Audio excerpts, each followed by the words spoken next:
రాజులు మారిపోయారు, సామ్రాజ్యాలు కూలిపోయాయి. కానీ వాటి సాక్షిగా నిలిచే కోటలు కొన్ని మాత్రమే ఉన్నాయి. అలాంటి వాటిలో చెప్పుకోదగినది గండికోట. కడప జిల్లాలోని జమ్మలమడుగు తాలూకాలో పెన్నా నది ఒడ్డున పర్వతాల మధ్య దాగున్న ఈ కోట ఓ చరిత్ర.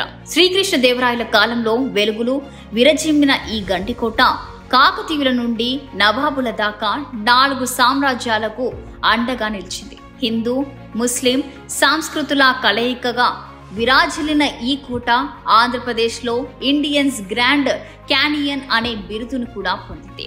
గండికోట పేరు ఎలా వచ్చింది? ఎర్రమల్ల పర్వత శ్రేణికి పర్వత పాదంలో ప్రవహించే పెన్నా నదికి మధ్య ఏర్పడిన గండి మూలంగా ఈ కోటకు గండికోట అనే పేరు వచ్చినట్లు స్పష్టమవుతున్నది. ఈ గండి వెడల్పు కేవలం 300 అడుగులే అయినా దాని లోతు లోయ సుందర దృశ్యం చూస్తే మైమర్చిపోతారు. ఒకవైపు ఎర్రటి గ్రానైట్ కొండలు, మరోవైపు ప్రవహించే నది ఈ కోటను శత్రువుల దాడికి దుర్భేద్యంగా మార్చాయి. కోట నిర్మాణ వైశిష్ట్యం. గండికోట చుట్టూ దాదాపు 5 మైళ్ళ ప్రకారం ఉంది. ఈ గోడలు 10 నుంచి 13 మీటర్ల ఎత్తులో ఉండేలా ఎలాంటి పునాదులు లేకుండా అలాగే నున్నని శిలాలతో నిర్మించబడ్డాయి. 40 బురుజులతో కూడిన గోడపై సైనికుల రాకపోకలకు ప్రత్యేక మార్గం ఉంది. కోట ముఖద్వారానికి ఎత్తైన కొయ్య తలుపులు ఇనుప రేకులతో చేయబడి ఉన్నాయి. ఆ తలుపులపై ఇనుప సూది మేకులను ఏర్పాటు చేశారు. అంటే ఇవి ఎంత బలమైన రక్షణ వ్యవస్థను కలిగించేవో చెప్పే స్పష్టమైన ఉదాహరణ. కోటలోని ప్రధాన కట్టడాలు. కోట అంతర్భాగంలో మాధవరాయ ఆలయం, రంగనాథ ఆలయం అనే 2 ప్రముఖ దేవాలయాలు ఉన్నాయి. మాధవరాయ ఆలయం 16వ శతాబ్దం ప్రారంభంలో నిర్మించబడింది. రంగనాథ ఆలయం గురించి 1479లో ప్రస్తావించబడిన శాసనం ఆధారంగా చూస్తే ఇది విజయనగర సామ్రాజ్యం నిర్మాణమేనని స్పష్టమవుతుంది. జామ మసీదు, ధాన్యగారము, మందుగుండు, గిండంగి, రంగ్ మహల్, పావురాల గోపురం, రాజుల చెరువులు ఇవన్నీ ఈ కోటలోని అద్భుత కట్టడాలు. ప్రకృతి రహస్యాల మేలవింపు. గండికోట కేవలం ఒక కోట మాత్రమే కాదు, ఇది ప్రకృతితో ఒదిగిపోయిన శిల్పం.